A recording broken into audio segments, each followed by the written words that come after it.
I chose to go home to try to get answers from the administration as they are literally militarizing our city. And I want to share what I learned, I want to share what I heard, because it should shock the conscience of our country.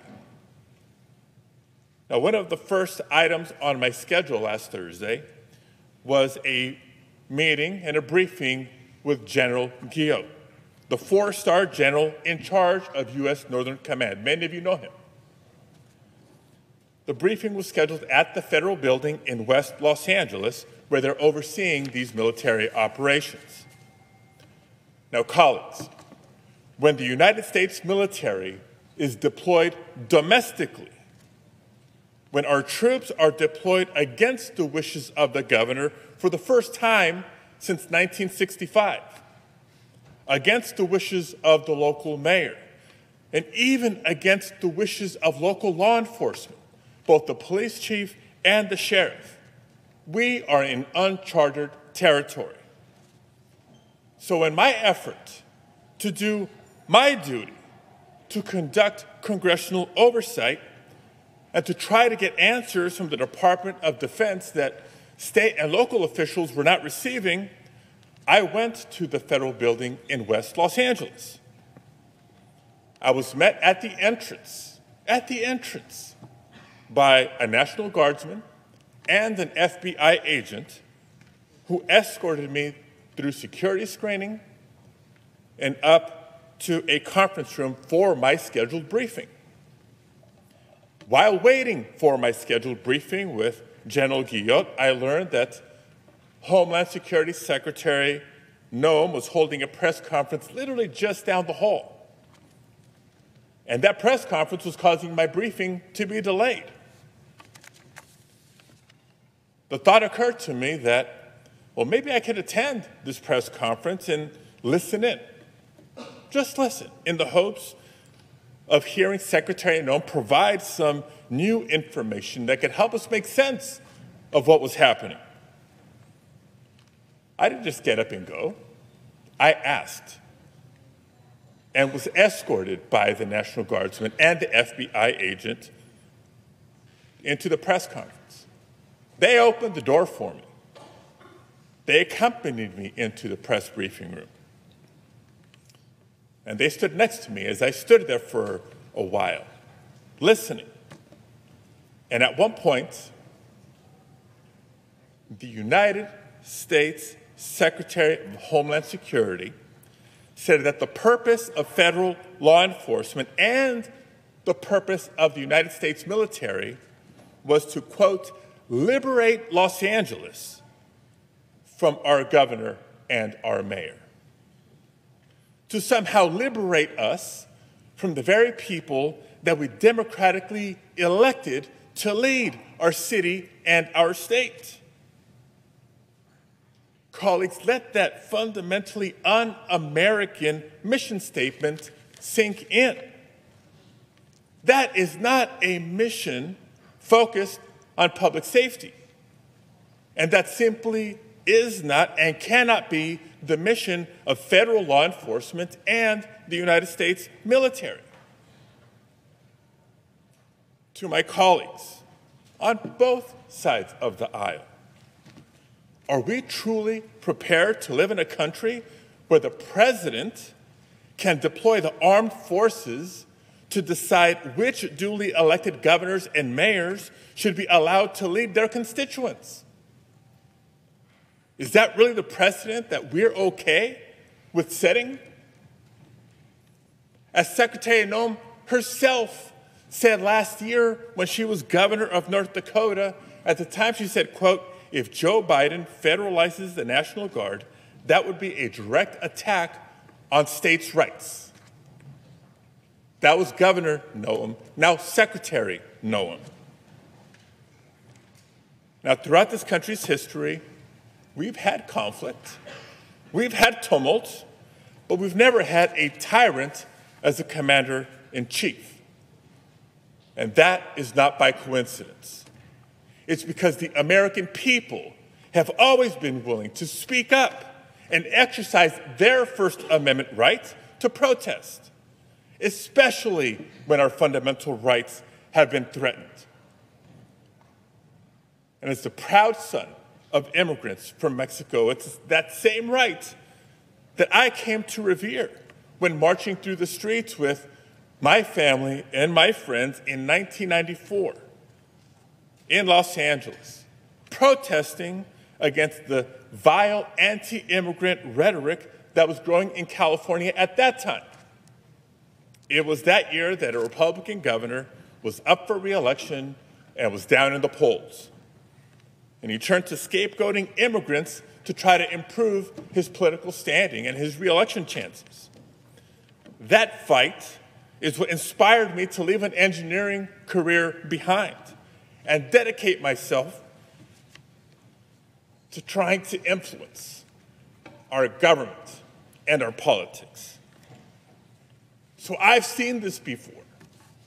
California has seen this before. So last week, when I heard something so blatantly un-American from the Secretary of Homeland Security, a cabinet official, of course I was compelled, both as a senator and as an American, to speak up. But before I could even get out my question, I was physically and aggressively forced out of the room, even as I repeatedly announced I was a United States senator and I had a question for the secretary.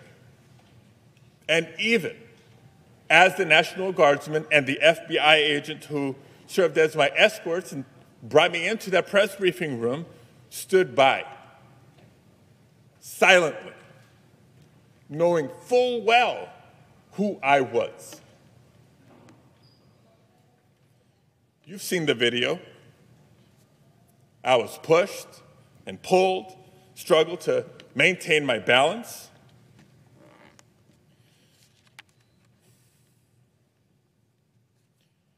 I was forced to the ground, first on my knees, and then flat on my chest.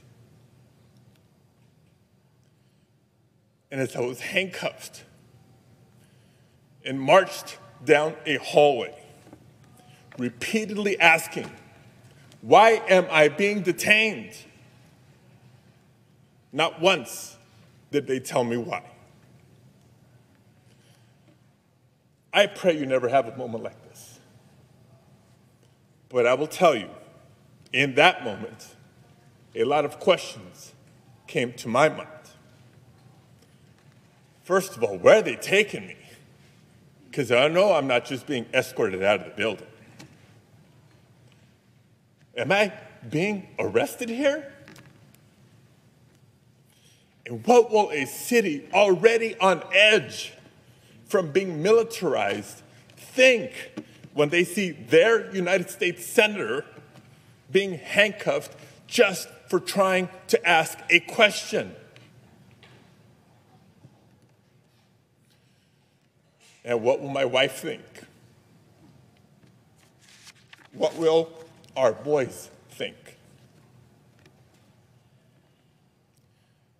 And I also remember asking myself, if this aggressive escalation is the result of someone speaking up against the abuses and overreach of the Trump administration, was it really worth it? But colleagues, how many Americans in our nation's history have marched, have protested, have shed blood, even lost their lives to protect our rights? How many Americans have served in wars overseas to protect our freedoms here at home? And how many Americans in the year 2025 see a vindictive president on a tour of retribution, unrestrained by the majority of this separate and co-equal branch of government, and wonder if it's worth it to stand up or to speak out?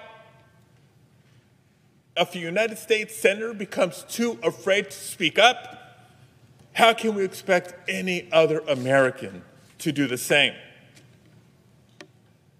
And colleagues, you know me. I can't think of a person who would describe me as a flamethrower. I try to be respectful. I try to be considerate to every member of this body, regardless of our political differences.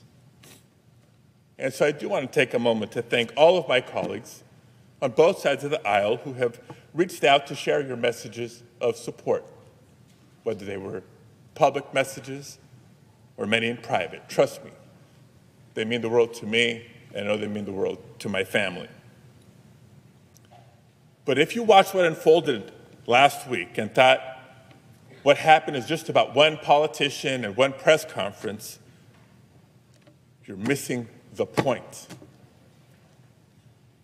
If that is what the administration is willing to do to a United States senator for having the authority to simply ask a question, imagine what they'll do to any American who dares to speak up.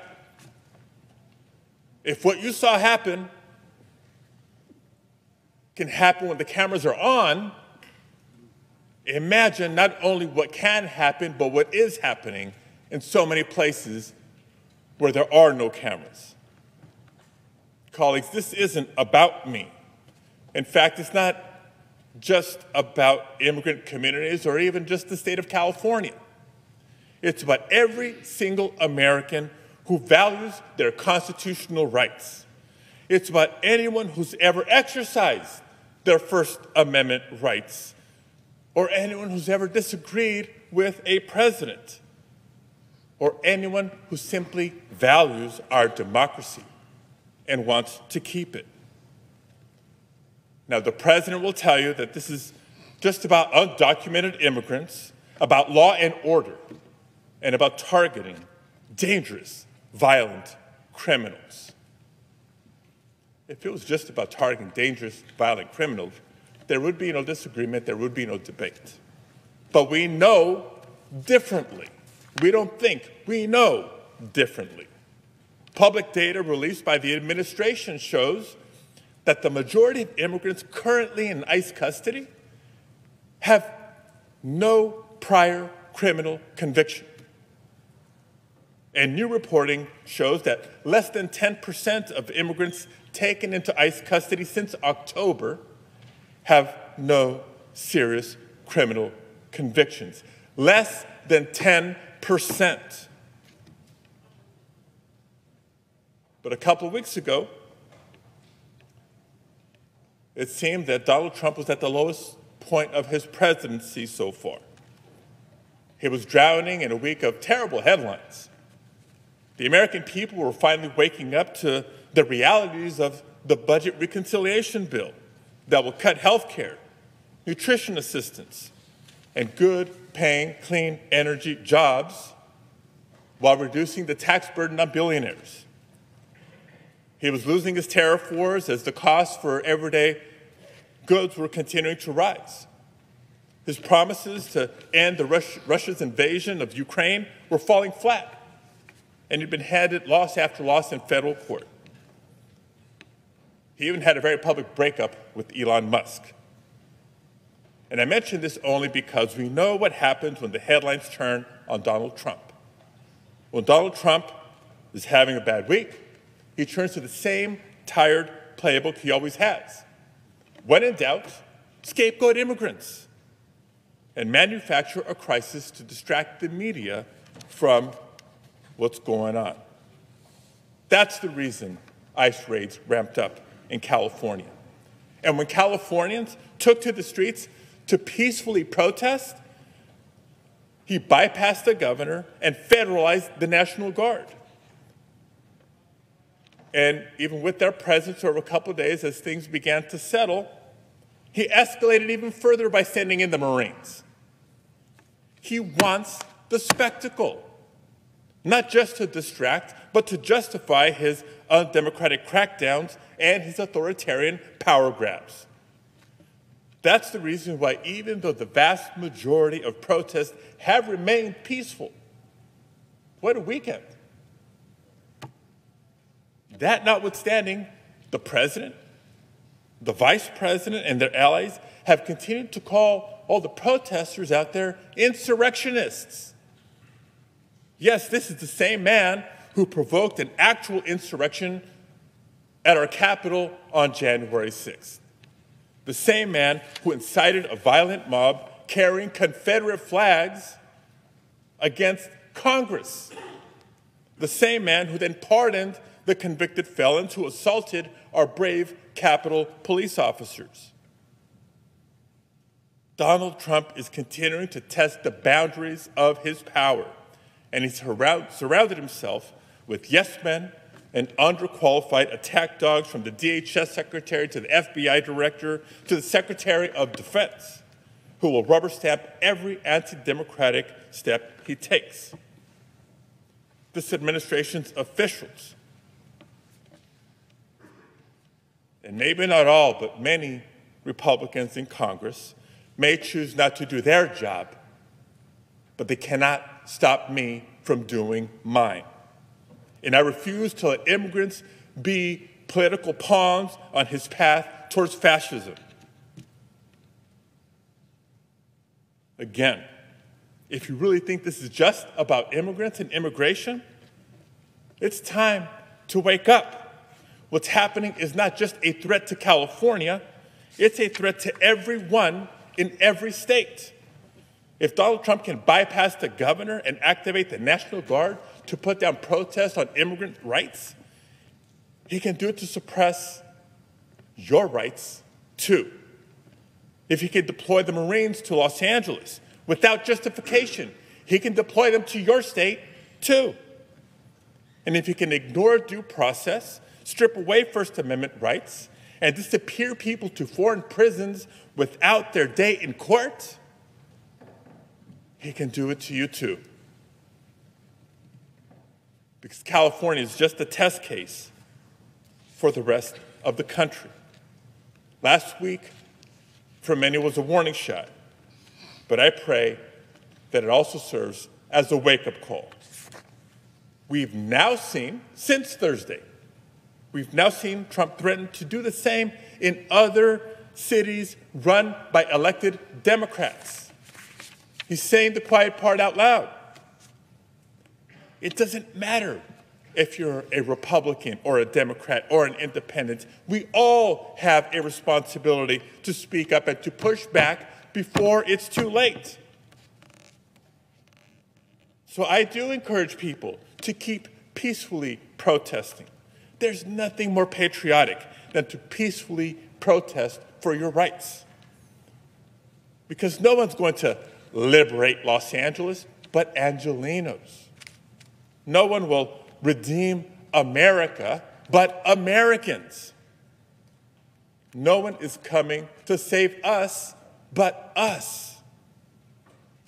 And we know that the cameras are not on in every corner of the country. But if this administration is this afraid of just one senator with a question, colleagues, imagine what the voices of tens of millions of Americans peacefully protesting can do.